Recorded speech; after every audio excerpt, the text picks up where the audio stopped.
What's up, builders? This is Broxton here with BS Builds Design and Manufacturing. I've got a stair railing install going on today. I want to show you guys a awesome fastener that I love to use. So check this out. Alright. So I've got a stair balcony coming in here. We got the nosing down and we got the flight going down there. So I've got a newel post at the mid landing, at this corner, and we're gonna have a half post on the wall, so there's no anchor here. What I've got going on, bear with my miter here, we'll sand that out later.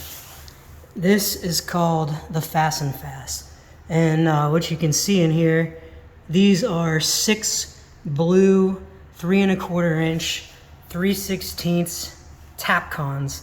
There's a concrete floor underneath here. If you were going to be using wood screws and you've got, a truss or an anchor underneath there, or a good substrate to anchor to, you could use wood screws. But in this case, this thing's going to be rock solid because these are Tapconed through this wood, through some substrate, and into the concrete floor underneath. So the prep for this fastener is to lay out your post. I have 3 1/2 inch square newels going in here. So I've laid out center. I drilled a 3/4 pilot hole that this threaded boss kind of centers in, and then you can use that to locate your other holes.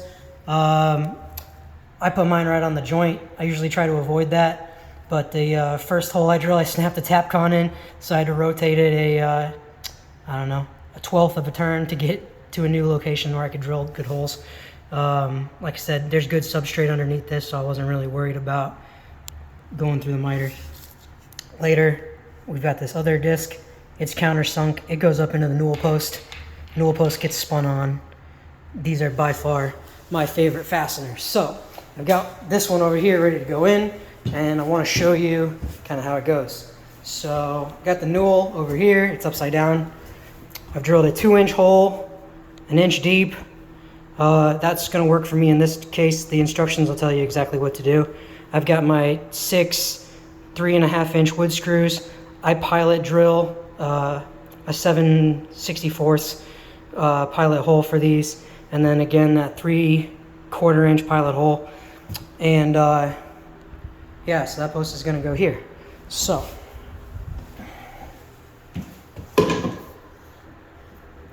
just as simple as spinning it on. I say simple, but I'm going to elaborate.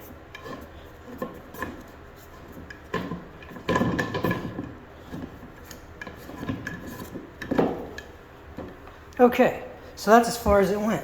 And you say, oh, no problem. Well, it's not tight yet. See it wobbling still? And another thing that you'll find is I've labeled, and I drew myself the angle to show which direction I need to cut it. But I started with a square cut on the bottom of this post. And when I spun it all the way around until it was tight, it was perfectly plumb. It was perfectly plumb this way, but it was leaning this way. So I've got a digital level. I stuck my digital level on it.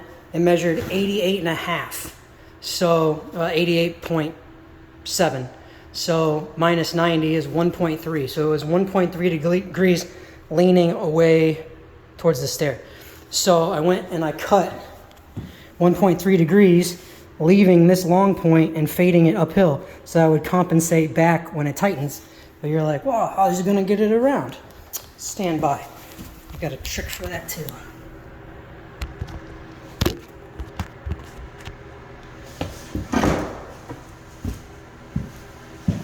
We're going to get us some leverage.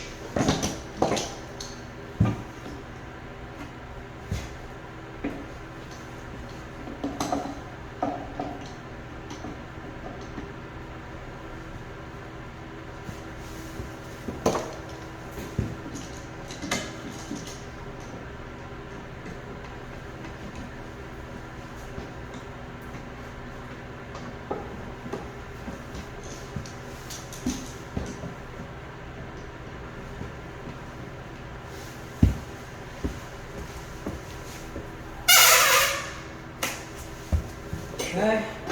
Throw our square in there. Come back a little bit.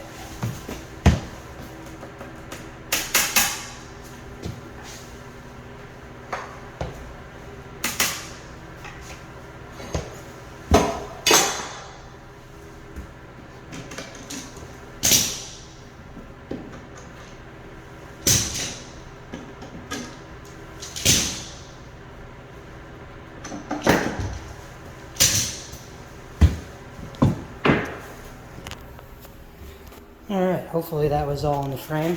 So I just use that bar to crank it around. If I throw this on there, good and square that way. Good and square that way.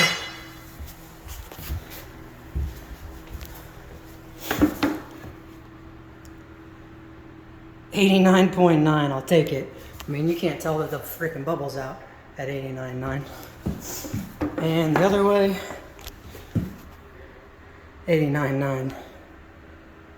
We can live with that all day. And no glue. You don't need to glue it. There's 6 screws in there. It's not going to go anywhere. The glue ain't going to make a substantial difference. I mean, the thing's in there solid as could be. No holes from the outside. No plugs. That's the way we do it at BS Builds. You design any bullshit, we'll build it.